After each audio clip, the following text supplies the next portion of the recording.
Hey everybody, and welcome.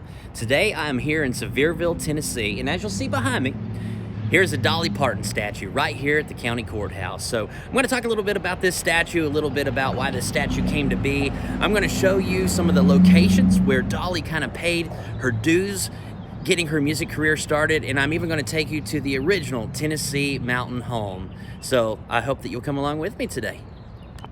So right here at the Sevier County Courthouse is a statue of Dolly Parton. This statue was placed here back in 1987.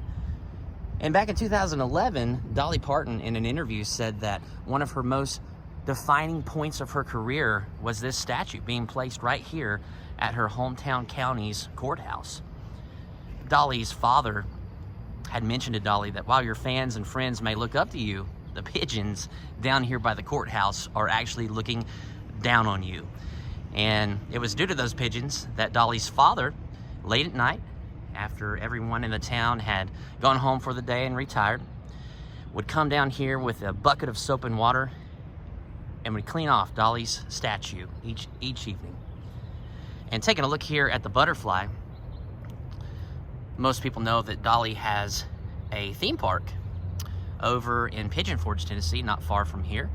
And there are butterflies everywhere. That is the theming of the theme park, is butterflies.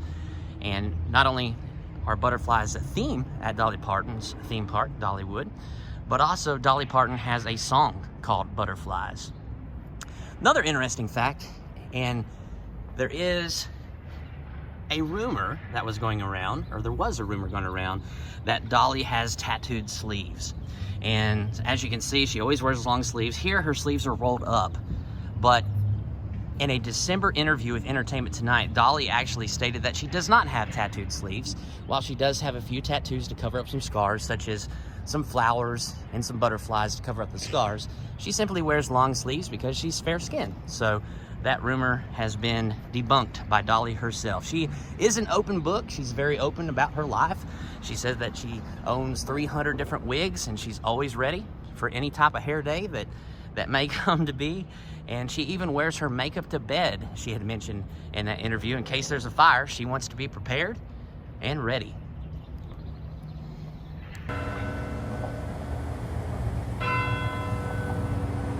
The bells are ringing here at the Sevier County Courthouse. But I'm going to take you guys around the corner here, across from the courthouse, to a store called Jolene's. Of course, the song Jolene, for those Dolly Parton fans, know that it is one of her more famous songs that she has recorded over the years. And the song was written due to a flirtatious redheaded bank teller that was flirting with Dolly's husband, Carl Dean, in Nashville. So she wrote the song, Jolene. By the way, here are some shirts. Queen of Sevierville, Dolly. Here is a jean jacket with Dolly Parton, raised on Dolly, and here are those famous butterflies right here. But another fascinating fact about Jolene is on the same day that she wrote Jolene, she also wrote the song I Will Always Love You.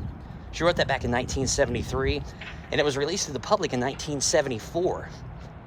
Now, she was a member of the Porter Wagoner Show, and that's really where she started to get her rise and notoriety in her musical career. It was on the Porter Wagoner Show. And she sang that song to Porter Wagoner to let him know that she had plans to leave and start her own solo musical career. Obviously, because she was under contract, the Porter Wagoner Show did sue Dolly Parton, but her and Porter became friends well after the fact, and even had several duets that they would record together. And speaking of I Will Always Love You, I Will Always Love You went #1 for Dolly Parton. But fast forward a couple decades later, Whitney Houston recorded the song in 1994, where it went #1 on Billboard's Hot 100s chart. And it would stay there for a record-breaking, at the time, 14 weeks. And one more fact about I Will Always Love You. Elvis Presley himself wanted to record I Will Always Love You. However, Elvis's manager at the time wanted 50% of the publishing rights, which he stated was standard at that time for a song. However, Dolly Parton, of course, being the astute business person that she is, said, hey, that's not going to happen. I'm not going to allow you to take 50% of a song that's near and dear to me. So it was a wise choice because, again, Dolly Parton recorded it later. But speaking of Elvis, Elvis enjoyed that song so much that when he divorced Priscilla, there's a documentary on Netflix where they stated that Elvis was singing I Will Always Love You to Priscilla Presley as they left the courthouse following their divorce. As you'll notice here in downtown Sevierville, here's a huge mural of a monarch butterfly. So that is the theming that you'll find here in Sevierville, as well as Dollywood. But we're going to go right over here to check out a mural on the other side that actually has Dolly Parton when she was a child on the mural. But just a couple of quick facts about Dolly Parton. Dolly Parton actually had lost a Dolly Parton look-alike contest years ago. I found that to be very fascinating as I was researching some more facts about Dolly Parton online. And right over here, we are approaching a mural that has Red's Cafe in the background. And as we get closer to this mural, you may be able to start seeing that the little girl in this mural is depicted as 6-year-old Dolly Parton. The first hamburger that she ever tried was at Red's Diner right here in Sevierville. And while the diner no longer exists, at Dollywood, there is a Red's Diner that has been built to pay respects to that first cafe that Dolly Parton tried her first hamburger at. And it was right here in this building where Dolly Parton would have her first paid performance at 11 years old. It's the Pines Theater. And at Dollywood today, there is a Pines Theater that was built to pay tribute to the original Pines Theater, which is right here in downtown Sevierville. Here's another mural. I'm not familiar with who some of these people are, but based upon the other mural that we just saw, there's a young Dolly Parton right there. So right here is Sevier County High School, where Dolly Parton went to school, and she was the first person in her entire family to graduate from high school. She was in the marching band, and the rumor is that inside of this high school is Dolly Parton's uniform from when she was in the marching band. And I just noticed, look how cool that is. There is a bear that is on top of the school. We are now here at Locust Ridge, and this is the childhood home of Dolly Parton, the Tennessee Mountain Home. She even has an album called the Tennessee Mountain Home.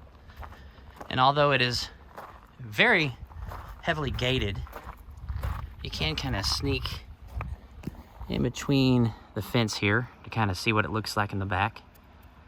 There's a nice creek wall that has been built up right through here. And although it is now a gravel road, it was on this rover back on January 19th of 1946. Dr. Robert F. Thomas rode his horse into town down this road and right back here to Dolly's Tennessee Mountain Home, where Dolly Parton was delivered. He was the doctor that delivered Dolly Parton. Now, the Partons were very poor. They did not have money to pay Dr. Thomas.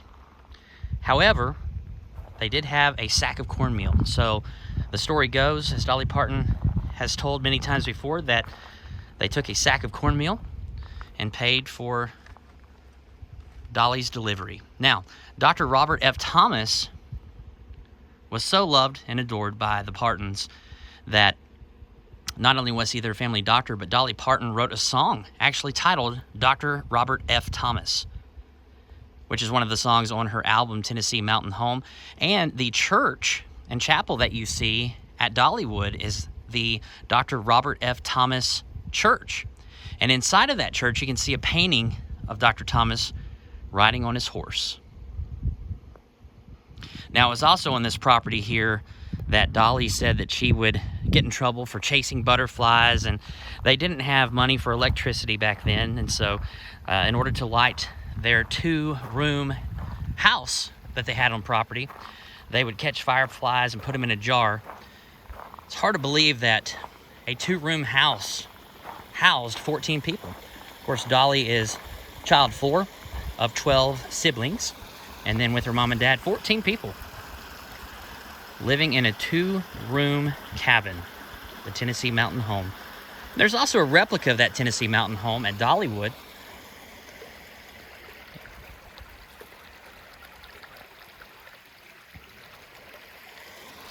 And it was right back here where Dolly had her first stage, right on her front porch of that 2-room cabin that she grew up in. And here on my phone on Google Maps, I'm taking a look here at the satellite view, and it does appear that on the other side of the wood line, on the other side of the fence, that there are 4 structures here on Locust Ridge, where one of these 4 structures could very well be Dolly Parton's original Tennessee Mountain Home. Right here are some of Dolly Parton's family members who have passed. This is Richard Peachy Parton and Mary E. Parton. And right over here is an Owens gravestone. Owens was Dolly Parton's mom's maiden name.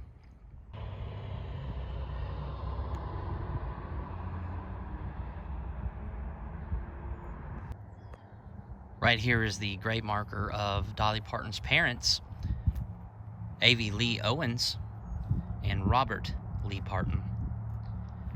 And right over here, we have a couple of Dolly's siblings who have sadly passed. Larry G. Parton and Donnie David. And right here, this is suspected to be Dolly Parton's grave marker. Dolly Parton has charted 25 #1 hits, which is a record for any female country artist, and she has also sold over 100 million albums.